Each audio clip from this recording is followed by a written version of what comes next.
முற்றுமுழுதாக இந்த தமிழ் பொது வேட்பாளரை புறக்கணிக்க வேண்டும் என்ற கோரிக்கையும் தமிழ் கட்சிகளில் இருந்தே வந்து கொண்டிருப்பதை பார்க்கக்கூடியதாக இருக்கின்றது. அப்படி பாரதூரமா இனி என்ன நடந்துவிட போறது? இவ்வளவு நடந்தது ஏதாவது எங்களுக்கு சாதகமாக என்ன நடந்தது? இந்த ஒரு ஜனாதிபதியாவது எங்களுக்கு சாதகமாக என்னத்தை செய்தார் அல்லது செய்ய விழிக்கிட்டவர்களை போய் இவர்கள் சந்தித்து ஏதாவது பெற்றுக் கொண்டார்களா? இன்றைக்கு வரைக்கும் இல்லை. முக்கியமான சந்தர்ப்பத்தில் எல்லாம் எல்லாத்தையும் கைவிட்டு விட்டு நாங்க பூரம் கதைக்கிறோம் என்று சொல்லி போட்டு அவர்களோடு இருந்து டீ குடிச்சு தண்ணி அடிச்சதான் மிச்சமே தவிர எதையுமே பெறவில்லை. கூடுதலான வாக்குகள் சேகரிப்பு இருப்பினும் இவர்கள் தனி வேட்பாளராக தெரிவு செய்யப்பட்ட என்று ஒரு அங்கீகாரத்தை கொடுப்பமா இருந்தால் அது ஒரு செய்தியாக அமையும் என்றதான் என் அபிப்பிராயம். தமிழ் மக்கள் ஒற்றுமையாக ஒரு அணியில் திரண்டு வாக்களித்தால் அதனுடைய பலாபலன்கள் அதிகமாக இருக்கும் என்று நம்புகின்றார்கள். பொறுத்திருந்து பார்ப்போம். உங்களுக்கு தெரிந்தவரோ நீங்களோ விபத்தில் காயமடைந்தால் ஸ்லிப் அண்ட் ஃபால் அல்லது லாங் டேர்ம் டிசபிலிட்டிக்கு செல்ல வேண்டியதாக இருந்தால் 25 வருடங்களுக்கு மேற்பட்ட அனுபவம் வாய்ந்த பிராங்க்லின் லா ஃபர்ம் ரவி நடராஜாவை அழையுங்கள். பாதிப்பான சூழ்நிலையில் தகுந்த ஆலோசனைகளை வழங்கி கூடிய கொடுப்பனவுகளை பெற்றுக் கொடுக்க நம்பகமான சட்ட சேவைகளுக்கும் இலவச ஆலோசனைகளுக்கும் ரவி நடராஜா 416-245-6555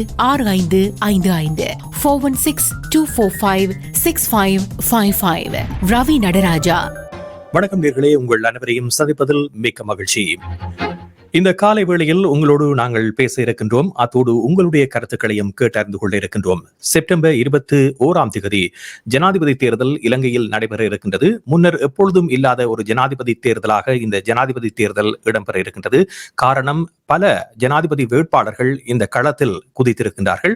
ஆகவே வாக்குகள் சிதறும் என்று எதிர்பார்க்கப்படுகின்ற நிலையில் பெரும்பான்மை இனத்தில் இருந்து வேட்பாளர்களாக குவித்திருக்கின்ற வேட்பாளர்களுக்கு கூட இந்த தேர்தல் மிகுந்த ஒரு முக்கியமான தேர்தலாக அமைந்திருக்கின்றது. அத்தோடு அனைத்து தரப்பினுடைய வாக்குகளையும் கவரும் விதத்தில் அவர்களுடைய பிரச்சார நடவடிக்கைகள் அமைந்திருக்கின்றன.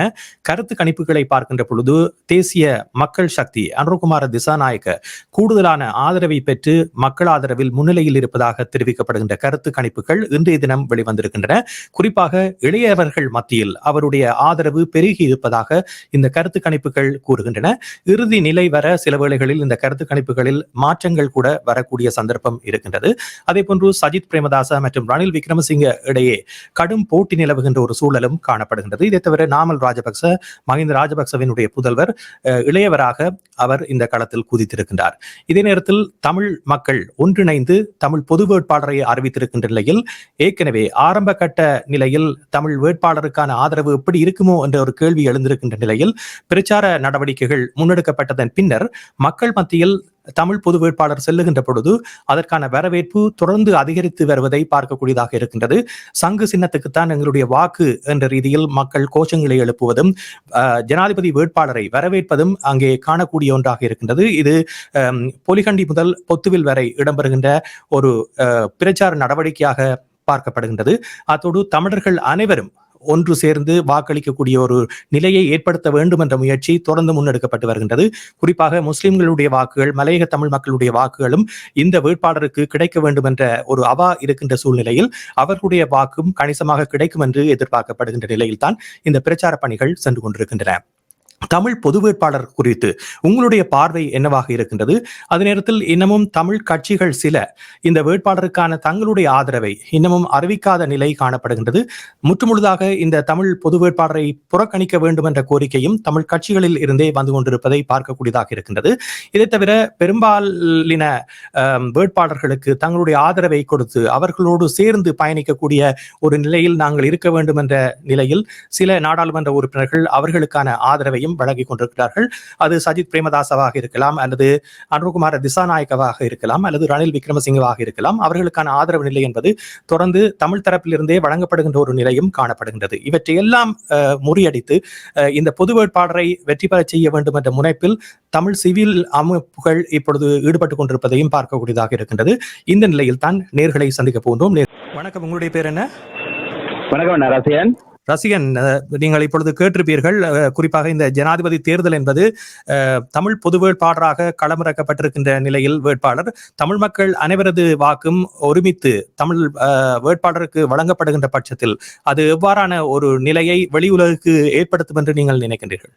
காலகாலமாக காலை தொட்டு வணங்கி அவர்களுடைய எலும்புக்காக அலைகிறது தான் அவர்களுடைய இதாக இருக்கிறது. அதுவும் கொழும்பு அரசியல்வாதிகளை பற்றி நாங்கள் சொல்லவே தேவையில்லை. அப்ப அவர்களுடைய கருத்துக்களை நாங்கள் விட்டு எங்களுடைய மக்களை நாங்கள் ஆதரித்து எங்களுடைய வேட்பாளரை ஆதரித்தால் அதிலே நிச்சயமாக எங்களுக்கு நிறைய லாபங்கள் இதுகள் எல்லாம் இருக்கிறது. முக்கியமாக இது ஒரு ரெஃபரண்டம் மாதிரி இருக்கும் என்றது என்னுடைய கருத்து. ஆனால் இதில் நினைத்தது போன்று இந்த விடயம் அமையாது விட்டால் அதுவே பாரதூரமாக தமிழ் மக்களுக்கு அமைந்து விடும் என்று குற்றச்சாட்டுகளை முன்வைப்பவர்கள் இருக்கிறார்கள். இதன் காரணமாகத்தான் இந்த ஜனாதிபதி தேர்தலை புறக்கணிக்க வேண்டும் என்ற ஒரு விடயத்தை முன்வைக்கின்றார்கள். இதை பற்றி உங்களுடைய கருத்து என்ன? அவ்வாறான ஒரு நிலை ஏற்பட்டால் என்ன செய்வது? அப்படி பாரதூரமா இனி என்ன நடந்து விட போறது? இவ்வளவு நடந்ததே ஏதாவது எங்களுக்கு சாதகமாக என்ன நடந்தது? இந்த ஒரு ஜனாதிபதியாவது எங்களுக்கு சாதகமாக என்னத்தை செய்தார்? அல்லது செய்ய வெளிக்கிட்டவர்களை போய் இவர்கள் சந்தித்து ஏதாவது பெற்றுக் கொண்டார்களா? இன்றைக்கு வரைக்கும் இல்லை. முக்கியமான சந்தர்ப்பத்தில் எல்லாம் எல்லாத்தையும் கைவிட்டு விட்டு நாங்க போறோம் கதைக்கிறோம் என்று சொல்லி போட்டு அவர்களோடு இருந்து டீ குடிச்சு தண்ணி அடிச்சதுதான் மிச்சமே தவிர எதையுமே பெறவில்லை. ஆகவே எங்களால முடிஞ்சதை நாங்க செய்து பார்ப்போம். ஓகே, இது ஒர்க் அவுட் ஆகுதுன்னு சொன்னால் அது ஒரு எங்களுடைய ஒரு முயற்சி. மற்றபடி அங்க நாங்க இழக்க போவது எதுவுமே இல்லை. இதுல அவர்களுக்கு வாக்கு குறையுமே தவிர எங்களுக்கு இதால எந்த பாதமும் பெறாது. நிச்சயமாக அவர்கள் திரும்பி எங்கள்கிட்ட வரத்தான் வேணும். எங்களுக்கு எல்லாம் தேவையான விஷயங்களை செய்யத்தான் வேணும். பேச்சு மேசைக்கு அவர்கள் வரவே வேண்டும். அதுல எந்த வித மாற்றமும் இதுல ஏற்பட போவது இல்லை. நன்றி ரசிகன். நிகழ்ச்சியில் கலந்துரைக்க அடுத்த நேரை சந்திக்க போன்றோம். வணக்கம், யார் பேசுகின்றீர்கள்? நான் ஜெகன் கேட்கிறேன். சொல்லுங்கள் ஜெகன், நீங்கள் என்ன நினைக்கின்றீர்கள்? இந்த ஜனாதிபதி பொது வேட்பாளர் தொடர்பாக உங்களுடைய பார்வை என்னவாக இருக்கின்றது? என்ன விடயங்களை நீங்கள் அறிந்து வைத்திருக்கிறீர்கள்? உங்களுடைய நிலைப்பாடு என்ன? பொது வேட்பாளர் ஒரு தேவையான விஷயம் தான். இப்போதைக்கு என்னன்னு சொன்னா இவ்வளவு அளவும் நாங்கள் ஒவ்வொரு பின்னால நின்று எதுவுமே சாத்தியப்படையில. ஆனா இதுவும் சாத்தியப்படாதுதான். இதுவும் ஒரு அடுத்த ஒரு நடவடிக்கையாக தான் பார்க்கலாமே தவிர இதால எதுவும் கிடைக்க போறதில்லை. ஆனால் சர்வதேசத்துக்கு ஒரு இடம் சொல்லலாம். இப்ப குறிப்பா வாக்கெடுப்புகள் நடந்திருக்கு வெளிநாடுகள்ல. சரி, இது உள்நாட்டிலேயே நடக்கிறபடியா வெளிநாட்டுக்கு ஒரு நல்ல ஒரு செய்தியை கொடுக்கறதா அமையுமே தவிர இது அந்த தீர்வுக்கான விடயமா இருக்காது. ஆனா அந்த நல்ல ஒரு வாக்கு வித்தியாசத்துல வரும் பட்சத்துல அது உலக நாடுகள் ஒரு விடயத்தை சிந்தித்துக் கொள்ளக்கூடிய ஒரு. சரி, ஒற்றுமையாக தமிழ் மக்கள் வாக்களிக்கின்ற பொழுது, ஒட்டுமொத்தமாக தமிழ் மக்களுடைய வாக்கு செல்லுகின்ற பொழுது இம்முறை ஜனாதிபதி தேர்தலில் இருக்கின்ற இந்த முன்னணி வேட்பாளர்கள், பெரும்பான்மையின வேட்பாளர்களுக்கு சிக்கல் நிலை ஏற்படும். ஏனென்றால் அவர்கள் தாங்கள் வெற்றி பெறுவோம் என்று கனவு கண்டு கொண்டிருக்கின்ற நிலையில் இந்த வாக்குகளில் வித்தியாசத்தை ஏற்படுத்தக்கூடிய சக்தியாக தமிழர்கள் மாறுவார்கள். அப்படி ஒட்டுமொத்த தமிழினமும் வாக்களித்தால் அப்படியான நிலை ஏற்படுகின்ற பொழுது இந்த பிரதான கட்சிகள் ஊடாக ஜனாதிபதி வேட்பாளராக இருக்கின்றவர்களுக்கு என்ன மனநிலை ஏற்படும் என்று நீங்கள் நினைக்கிறீர்கள்? இவர்கள் அதிகமா எடுத்தாலும் அவர்கள் தான் பெரும்பான்மையாக கைப்பற்ற போறார்கள். என்னன்னு சொன்னா இப்ப வாக்குகள் எங்கட வாக்குகள் சிதறி விட்டது. இப்ப புலம்பெயர் நாடுகளுக்கு அல்லது அங்க இதுல சம்பந்தப்படாம இருப்பினும் அப்படியான வாக்குகள் பிளவுபட்டதால அதாவது அதிகபட்சமாக அவர்களை தாண்ட முடியாது. ஆனால் அவர்களுக்கு ஒரு சிறிய பயம் ஒன்று இருக்கும். என்னன்னு சொன்னால் எங்கள் இவர்களால தான் நாங்கள் அந்த வெற்றி இலக்கை அடைஞ்ச என்ற ஒரு பயம் இருக்கும். ஆனா அந்த பயம் இப்ப இருக்காது. என்னன்னு சொன்னா இப்ப அவர்களுக்குள்ளேயே படியா அதுல கூடுதலானவர் எடுக்கப்படுறதான் நாங்க தேர்வாக போயினோம். ஆனா இதுல எங்களுக்கு அதிக அளவு அதாவது எங்கட பகுதிகளில ஒரு 55% மக்கள் அவர்களுக்கு வாக்களித்து ஒரு பெரும்பான்மையை காட்டுவோமா இருந்தால் கூடுதலான வாக்குகள் சேகரித்து இருக்கினும் இவர்கள் தனி வேட்பாளராக தெரிவு செய்யப்பட்ட என்று ஒரு அங்கீகாரத்தை கொடுப்பமா இருந்தால் அது ஒரு செய்தியாக அமையும் என்றதான் என் அபிப்பிராயம். முன்னே நடைபெற்ற தேர்தல்களில் இருந்து இந்த தேர்தல் சிங்கள மக்கள் மத்தியிலும் ஒரு வித்தியாசமான தேர்தலாகவே பார்க்கப்படுகின்றது. ஏனென்றால் அவர்களுடைய வாக்குகள் கூட சிதறக்கூடிய ஒரு நிலைதான் காணப்படுகின்றது. ஏனென்றால் கூடுதலான ஜனாதிபதி வேட்பாளர்கள் களத்தில் இருக்கின்றார்கள். இந்த நிலையில் அவர்களுடைய வாக்குகளும் சிதறப்பட போகின்றது என்ற ஒரு நிலையில் தமிழ் மக்கள் ஒற்றுமையாக ஒரு அணியில் திரண்டு வாக்களித்தால் அதனுடைய பலாபலன்கள் அதிகமாக இருக்கும் என்று நம்புகின்றார்கள். பொறுத்திருந்து பார்ப்போம். நன்றி. நிகழ்ச்சியில் கலந்து கொண்டமைக்கு ஜெகன். அடுத்த நேரை சந்திப்போம். வணக்கம். யார் பேசுகின்றீர்கள்? நான் குமார் சுரேஷ் பேசுறேன். சொல்லுங்கள் சுரேஷ். நிச்சயமாக இது ஒரு முயற்சி தான். இது ஒரு டெஸ்ட் பண்ணி பாக்குற மாதிரி தான். அது டெஸ்ட் பண்ணி கட்டாயம் பார்க்கணும். உங்களை வாக்கு தெரியும். இது ஒரு ஆரம்ப புள்ளியா இருக்கலாம். என்ன அவர்கள் ஊடக கலந்துரையாடலுக்கு சரி ஒரு ஆள் வேணும். என்ன அதுக்காகத்தான் இது பண்ணலாம். அது நிச்சயமாக செய்யத்தான் வேணும். இது ஒரு விவரண்டமாய் இருக்கும். என்ன எப்படி சிங்களாக்களும் சிதறத்தான் போகுது. ஆரோத்த அவங்க. ஆனா அவருக்கு ஒரு என்ன சொல்றது, அவரோட கதைக்கிறதுக்கு ஒரு இது வேணும். இவ்வளவு வாக்கு கிடைச்சிருக்கன்னு சொல்லி ம்ஹும். சரி, இப்பொழுது தமிழ் கட்சிகள் சில கட்சிகள் மக்களை வாக்களிக்க வேண்டாம் என்று தங்களுடைய எதிர்ப்பை இந்த தமிழ் பொது வேட்பாளருக்கு தெரிவிக்கின்றன. அதே நேரத்தில் சில கட்சிகள் சார்பாக இன்னமும் தீர்மானம் எடுக்கப்படவில்லை என்ற தகவல்களும் வருகின்றது. குறிப்பாக தமிழரசு கட்சியிலேயே 2 நிலைப்பாடு இருக்கின்றது. ஸ்ரீதரன் தரப்பு இந்த தமிழ் பொது வேட்பாளருக்கு ஆதரவு தெரிவிப்பதாக தெரிவிக்கின்றது. அதே நேரத்தில் திருகோணமலையில் நேற்று இடம்பெற்ற கூட்டத்தில் குகதாசன் தலைமையில் அவர்கள் இந்த தமிழ் வேட்பாளருக்கு ஆதரவு அளிக்க இருப்பதாக திருவோணமலை சார்ந்த பிரதிநிதிகள் தெரிவித்திருப்பதாக ஊடகங்களில் செய்திகள் வெளிவந்திருக்கின்றன. இந்த நிலையில் இந்த முரண்பட்ட நிலைக்குள் தமிழர்களை எவ்வாறு ஒற்றுமைப்படுத்துவது என்று நீங்கள் நினைக்கின்றீர்கள்? எவ்வாறு அவர்கள் இறுதி நேரத்தில் ஒன்றாக வாக்களிக்கிறது என்று தீர்மானிப்பார்கள்? இது வேற்றுமையில ஒற்றுமைன்றமாய் தான் பார்க்குவார். அப்படி இருந்தாலும் நல்ல எப்படி பார்த்தாலும் ஒரு தன்னம்பிக்கை வேறு ஆட்களுக்கு சிங்கள ஆட்களுக்கும் ஜனாதிபதியா செலக்ட் பண்ண தேர்வு செய்யற பழக்கம் ரணில் வந்தாலும் சரி வந்தாலும் சரி அவருக்கு ஒரு இது இருக்கும். இவ்வளவு வாக்கு அவங்களுக்கு விழுந்திருக்கான்னு தெரியுது.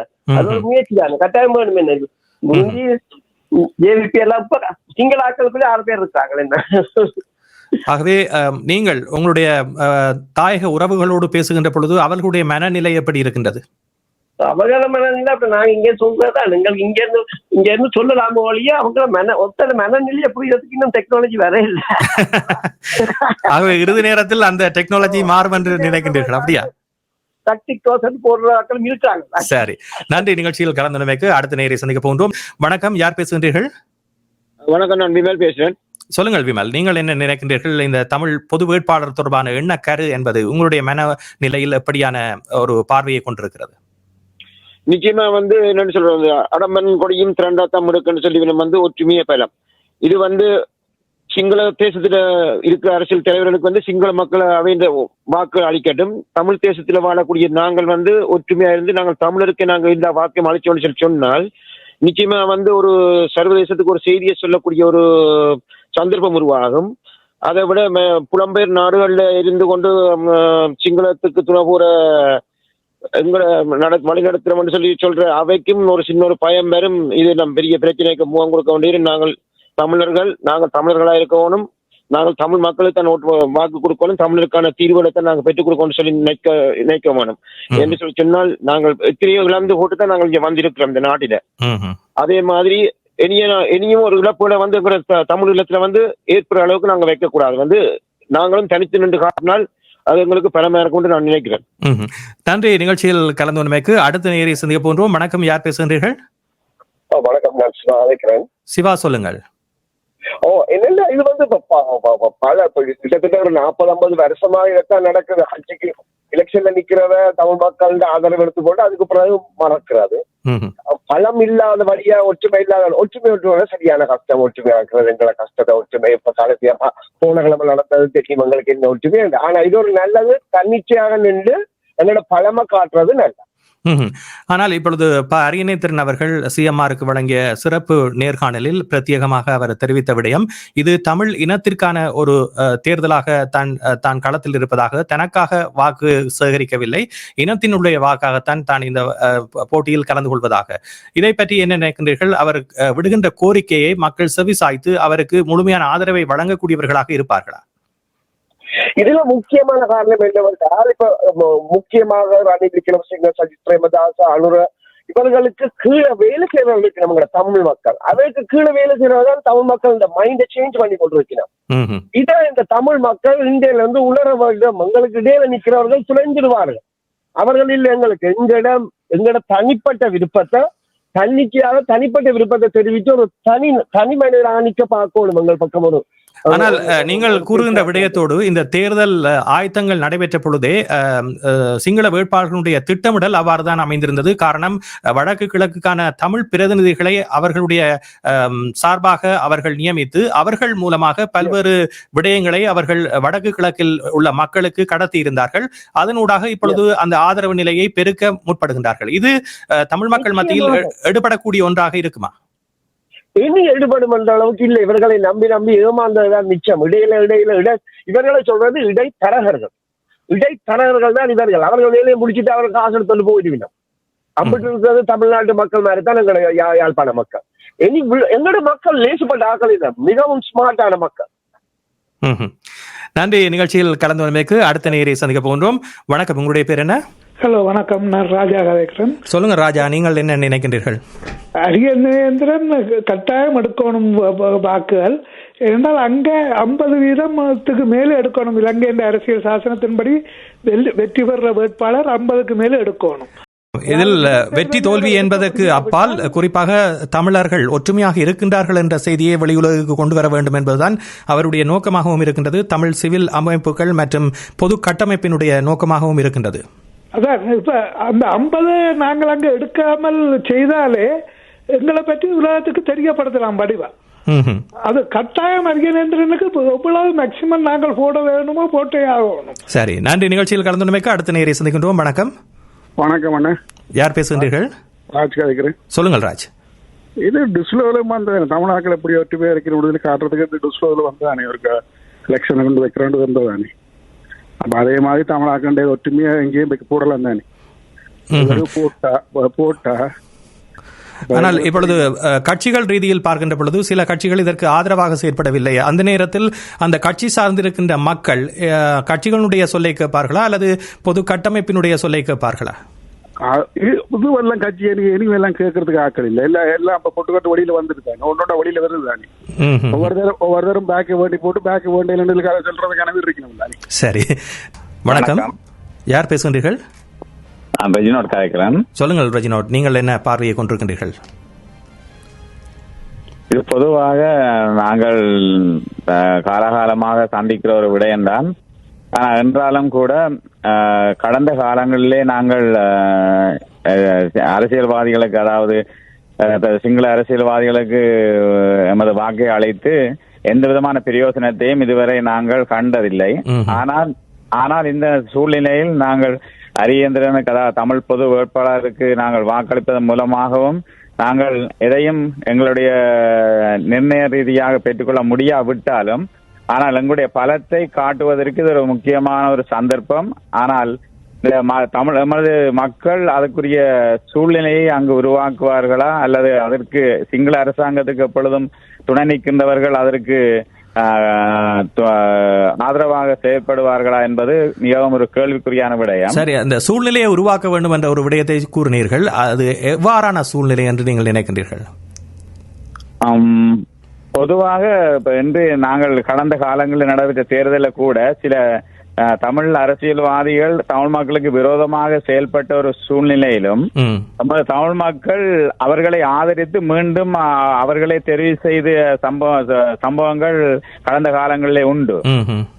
ஆனால் அப்படியான சூழ்நிலை இருந்து மக்கள் அவருடைய மனநிலை மாற வேண்டும். அந்த மனநிலை மாறுகின்ற போதுதான் இந்த ஒரு எங்களுக்கான ஒரு சாதகமான சூழ்நிலைகள் அரசியல் ரீதியாக ஏற்படும் என்பது என்னுடைய கருத்து. ஆமாம் ரெஜினோல்ட், நீங்கள் கூறிய விடயம் உண்மை. அதாவது ஒரு தேர்தலில் மக்கள் வாக்களித்து வெற்றி பெற செய்துவிட்டால் இப்பொழுது மக்களுடைய மனநிலையில் மாற்றம் ஏற்பட்டுவிட்டது. அவர்கள் கோருவது இது அல்ல, அபிவிருத்தி என்ற விடயத்தை அவர்கள் முன்னிறுத்தி தங்களுடைய பிரச்சாரத்தை தொடர்ந்தும் மேற்கொண்ட வரலாறு இருக்கின்றது. அதே போன்ற ஒரு நிலையில் அவர்கள் தொடர்ந்து வெற்றியீட்டிய நிலையும் இருக்கின்றது. அதில் அங்கஜன் ராமநாதன் மஹிந்த ராஜபக்ச அணியில் இருந்து வெற்றி பெற்றிருந்தார். ஆனால் இது தனிப்பட்ட ரீதியில் ஒவ்வொரு வேட்பாளராக ஜனாதிபதி தேர்தல் என்பது ஒரு வித்தியாசமான தேர்தலாக இருக்கின்றது. இதில் எவ்வாறான நிலையை மக்கள் எடுக்கப் போகின்றார்கள் என்பதை பொறுத்திருந்து பார்ப்போம்.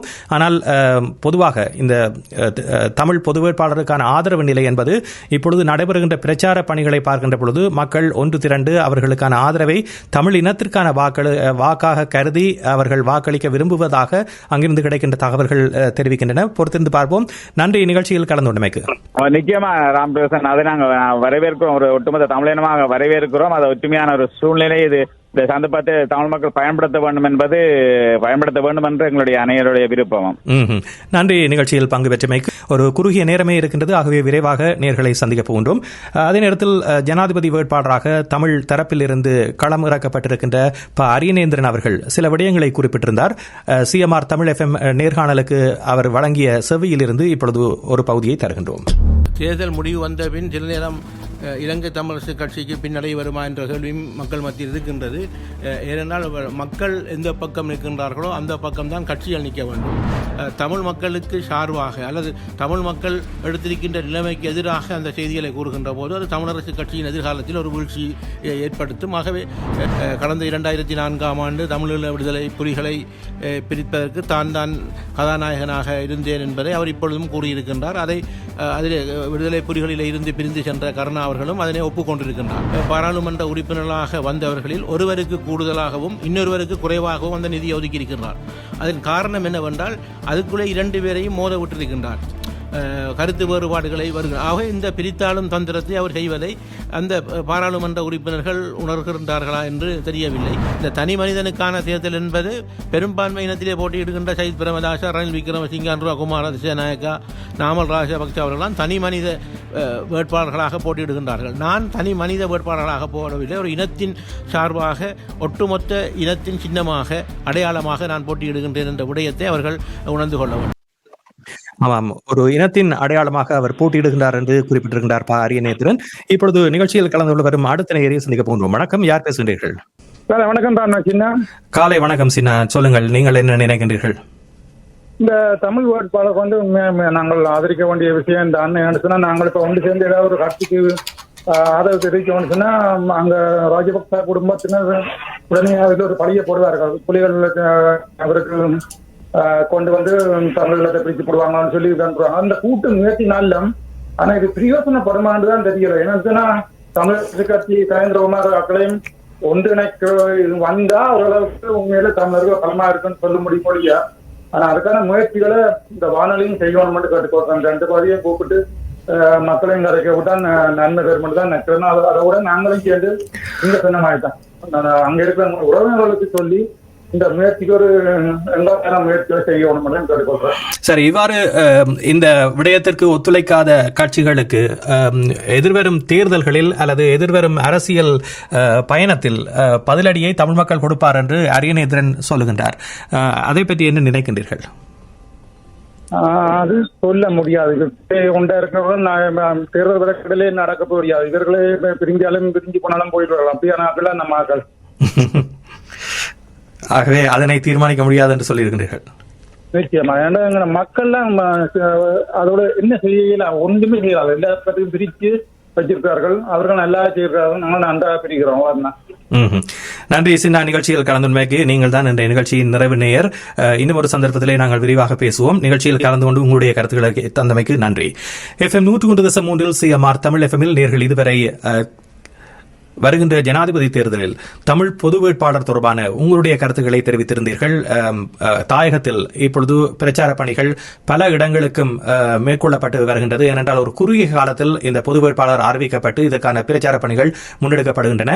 அதே நேரத்தில் தமிழ் மக்கள் இந்த தேர்தலில் எவ்வாறு வாக்களிக்கப் போகின்றார்கள் என்ற ஒரு பார்வையை ஏனைய வேட்பாளர்களும் பார்த்துக் கொண்டிருப்பதை பார்க்கக்கூடியதாக இருக்கின்றது. அவர்களுடைய எதிர்பார்ப்பு கூடுதலாக தமிழ் வாக்குகள் ஓரணியில் சென்று சேரக்கூடிய ஒரு வாய்ப்பு இருக்கின்றது. இதன் மூலமாக வெளியுலகுக்கு பல்வேறு செய்திகளை சொல்ல முடியும் என்ற எதிர்பார்ப்பில் தமிழ் மக்கள் இருக்கிறார்கள். அதே நேரத்தில் ஏனைய சிங்கள வேட்பாளர்களும் இந்த தமிழ் மக்களுடைய ஒற்றுமை என்பது தங்களுக்கு ஒரு சிக்கலை ஏற்படுத்தக்கூடும் என்ற ஒரு எதிர்பார்ப்பில் இருக்கின்றார்கள். ஆகவே இந்த தேர்தல் என்பது முன்னைய காலகட்டத்தில் இடம்பெற்ற தேர்தலிலிருந்து ஒரு வித்தியாசமான தேர்தலாக இடம்பெறப் போகின்றது என்பது உண்மையான விடயமாக இருக்கின்றது. பொறுத்திருந்து பார்ப்போம். நிகழ்ச்சியில் கலந்து கொண்ட நேர்கள் அனைவருக்கும் நன்றியை தெரிவித்துக் கொள்கின்றோம். பல நேர்கள் கருத்துக்களை கூற வேண்டும் என்று எதிர்பார்த்து காத்திருப்பீர்கள். எமது சமூக வலைதளத்தில் இந்த பதிவு ஏற்றப்பட்ட பின்னர் நீங்கள் காமெண்ட்ஸ் பதிவில் உங்களுடைய கருத்துக்களையும் தெரிவியுங்கள். அது பலருக்கு உங்களுடைய கருத்துக்கள் சென்றடைவதற்கு ஒரு வழியை ஏற்படுத்தும். நிகழ்ச்சியில் கலந்து கொண்ட அத்தனை நேர்களுக்கும் நன்றி. CMR யூடியூப் சேனலில் இணைந்திருக்கும் நேர்கள் அனைவருக்கும் எமது நன்றி. காமெண்ட்ஸ் பகுதியில் உங்கள் கருத்துக்களை தெரிவிக்க தவறாதீர்கள். முக்கிய செய்திகள், காணொளி தொகுப்புகள், நேர்காணல் என பலதரப்பட்ட அம்சங்களையும் உங்களுக்காக தருகின்றது CMR யூடியூப் சேனல். CMR என்று சர்ச் செய்து எமது யூடியூப் சேனலை சப்ஸ்கிரைப் பண்ணுங்கள். உங்கள் உற்றார் உறவினர் நண்பர்களோடும் இந்த காணொளி தொகுப்புகளை பகிர்ந்து கொள்ளுங்கள். அருகில் இருக்கின்ற முக்கிய காணொளி தொகுப்புகளையும் தவறவிடாமல் பாருங்கள்.